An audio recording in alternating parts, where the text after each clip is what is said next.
ہو کہ یہ بھی وجود ہے وہ بھی وجود ہے، یہ محرومی ہے. اور جب یہ سمجھ آ جائے کہ یہ وجود نہیں ہے، وجود صرف اسی کا ہے، یہ تو اس وجود کی ایک شکل ہے، جیسے پانی سے بلبلے نے وقتی طور پر ایک شکل بنا لی ہے، اس کا اپنا وجود کوئی نہیں ہے. یہ عرفان ہے، یہ پہچان ہے، یہ عرفان ہے، اور وہ محرومی ہے. اب عارف جامی ان شعروں میں یہ عرض کرتے ہیں، یہ دونوں صورتیں سامنے رکھنے کے بعد، کہ ایک محرومی ہوتی ہے، ایک عرفان ہوتا ہے. جس نے اس بات کو سمجھ لیا کہ میں اور باقی ساری کائنات یہ ایک بلبلہ ہے، اس کا اپنا الگ وجود نہیں ہے، جو وجود ہے صرف اسی ذات کا ہے، اس کو تو حاصل ہو گیا عرفان. اور جس نے اس بات کو نہیں سمجھا، اس کو وجود کو بھی سمجھا ہے کہ یہ بھی وجود ہے، اس کو بھی سمجھا ہے کہ وہ بھی وجود ہے، اس نے دو وجود سمجھ لیے، یہ ہے محرومی. تو اب عارف جامی ان دو چیزوں کو سامنے رکھنے کے بعد اس کے لیے بھی دعا کرتے ہیں کہ یا اللہ برہانی ام زہرما چشوت، مجھے اس محرومی سے نجات دے دے تو کیا ہو جائے گا؟ یہ کر دینے سے پھر کی ہو جانا ہے کہ اگر اس طرح تو کر دے تو چشوت راہ دہیم بکوئے عرفان چشوت، اگر مجھے کوئے عرفان کا راستہ تو بتا دے تو کیا ہو جائے گا؟ کچھ نہیں ہوگا تیرا تو. جٹیوں بڑھا دے ہیر تو تیرا کیڑا مل لگتا. یا رب برہانیم زہرما چشوت راہ دہیم بکوئے عرفان چشوت، کہ مجھے اس محرومی سے اگر تو نجات دلا دے. کون سی محرومی؟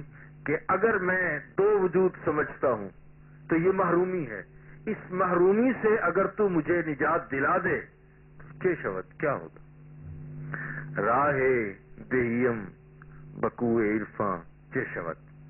اب اس مصرے پہ بڑی غور کی ضرورت ہے کہ عارف جامی نے یہ نہیں فرمایا کہ راہ دہیم بعرفان چشوت، کہ مجھے عرفان کا راستہ بتا دو تو کیا ہوگا. نہیں، یہ نہیں فرمایا. فرمایا بکوئے عرفان، یہ بتانے کے لیے کہ عرفان کسی کی گلی کے جانے سے حاصل ہوتا ہے. عرفان حاصل کرنے کے لیے کسی کی گلی میں جانا پڑتا ہے، اس کے بغیر عرفان حاصل نہیں ہوتا. آپ اگر کراچی جانا چاہتے ہیں اور چھانگا مانگا کے جنگل کے قریب آپ کا گھر ہو اور آپ یہ سمجھیں کہ گاڑیاں ساری تو یہاں سے گزرتی ہیں، وہ کون سی جو نئی ٹرین بڑی فاسٹ چلی ہوئی ہے کراکرم، وہ بھی یہاں سے گزرتی ہے، شالیمار بھی یہاں سے گزرتی ہے، کراچی ایکسپریس بھی یہاں گزرتی ہے، سب ٹرینیں یہاں سے گزرتی ہیں. تو میں یہاں لائن کے پاس کھڑا ہو جاتا ہوں، جب گاڑی گزرے گی تو میں بیٹھ جاؤں گا. کبھی بھی آپ گاڑی پہ نہیں بیٹھ سکتے، اس کے لیے اسٹیشن پہ جانا پڑے گا. اسٹیشن پہ جا کر پھر ٹکٹ بھی حاصل کرنا پڑے گا، ٹکٹ بھی لینا پڑتا ہے. ٹکٹ لے کر اپنی گاڑی اپنا ڈبہ پہچان کر، یہ بھی کہ انجن تک یہ ڈبہ پہنچتا بھی ہے یا نہیں ہے. ایسا نہ ہو کہ کہیں وہ ڈسکنیکٹ ہوا ہو، گاڑی کہیں چلی جائے آپ کا ڈبہ وہیں کھڑا رہے. یہ سب چیزیں دیکھ کر اور اس کی سمت کو دیکھ کر، یہ نہ ہو کہ تو کراچی ادھر ہو اور انجن ادھر کا لگا ہوا ہو کہ راہ کے تو می روی بترکستان است، تو ایسے آپ منزل مقصود پہ نہیں پہنچ سکتے. تو اسی لیے عارف جامی نے فرمایا راہ دہیم بکوئے عرفان چشوت، کہ مجھے کنویں عرفان کا راستہ بتاؤ. اس لیے کہ جب کنویں عرفان میں پہنچ جاؤں گا، اہل عرفان کی گلی میں پہنچ جاؤں گا، تو پھر اہل عرفان مجھے ضرور تیری منزل تک پہنچا دے گا.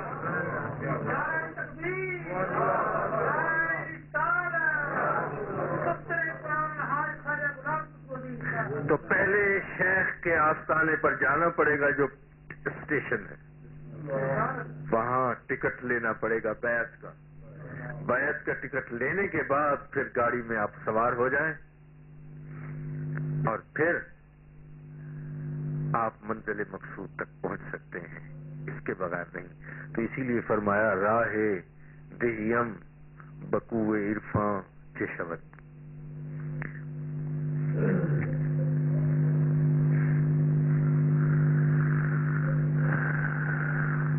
آگے پھر عرض کرتے ہیں، اب عجز و انکسار کمال ہے عارف جامی کے کلام میں۔ عرض کرتے ہیں بس گبر کہ از کرم مسلمان کرتی۔ گبر تو آتش پرست کو کہتے ہیں، لیکن یہاں سے مراد کوئی بھی غیر مسلم، کہ کتنے ہی غیر مسلم ہیں جنہیں تو نے مسلمان کر دیا ہے، کتنے کر چکا ہے تو۔ یک گبر دیگر کنی مسلمان چشوت، میرے جیسے ایک ایسے ہی کو اگر تو مسلمان کر دے تو کیا ہو جائے گا، اتنے تو کر چکا ہے۔ پارس لوہے نو ملے تے کرے سونا، پارس لوہے نو ملے تے کرے سونا، پیروار شاہ صاحب فرماتے ہیں پارس لوہے نو ملے تے کرے سونا، گلاں سچیاں سب نتاریاں نہیں، اور اس جٹ غریب نو تار مرشد جویں اگلیاں سنگتاں تاریاں۔ بس گبر کہ از کرم مسلمان کر دی، کتنوں کو تو مسلمان کر چکا ہے۔ یک گبر دیگر کنی مسلمان چشوت، اگر ایک اور کر دے گا تو تجھے کیا فرق پڑ جائے گا۔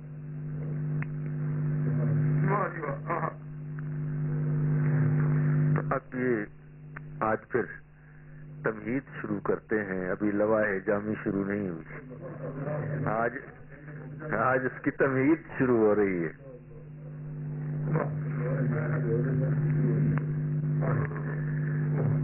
تمہید ابھی آج شروع ہو رہی ہے، جو کتاب کی تمہید ہے وہ پہلی تو اس کو پڑھنے والے حضرت خواجہ محمد یار فریدی قدس سرہ العزیز نے جو لکھی ہے، اور اس کے بعد خطبہ ہے، خطبے کے بعد اب تمہید ہے۔ تمہید کا میں خلاصہ تو آپ کی خدمت میں پہلے عرض کر دیتا ہوں، اور پھر اس سے متعلق جو چند باتیں ہیں میں عرض کروں گا۔ اس ساری تمہید میں بات اتنی ہے، عارف جامی اس کتاب کے بارے میں فرماتے ہیں، لوائح جامی فرماتے ہیں یہ رسالہ است، یہ ایک رسالہ ہے مسمى بلوائح، اس کا نام میں نے لوائح رکھا ہے، در بیان معارف و معانی، معارف اور معانی کے بیان میں، معرفت کی باتیں اور معنی کی باتیں۔ معنی کا ایک معنی ہوتا ہے،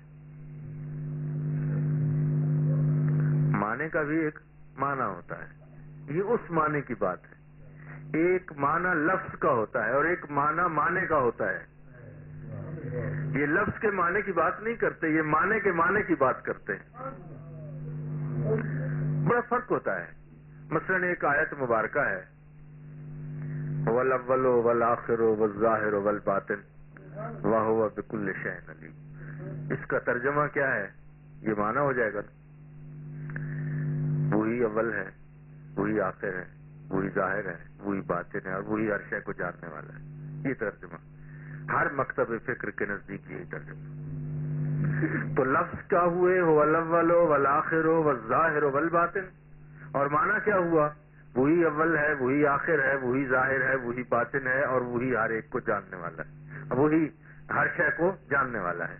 یہ اس کا معنی ہو گیا۔ اب اس معنی کا ایک معنی بھی ہے، اور وہ معنی کیا ہے؟ معنی یہ ہے کہ وہی سے مراد کون ہے۔ اب اس معنی کا معنی ہے کہ وہی سے مراد کون ہے، یہاں آ کے فرق پڑ گیا۔ بعض لوگوں نے کہا اس کا معنی یہ ہے اللہ ہی اول ہے، اللہ ہی آخر ہے، اللہ ہی ظاہر ہے، اللہ ہی باطن ہے، اللہ ہی ہر شے کو جاننے والا ہے۔ لیکن عاشق کے درویش لاہوری نے کہا نہیں، یہ عقل والوں کا ترجمہ ہے، نگاہ عشق و مستی میں وہی اول، وہی آخر، وہی قرآن، وہی فرقان، وہی یاسین، وہی طٰہٰ۔ لیکن اہل علم اس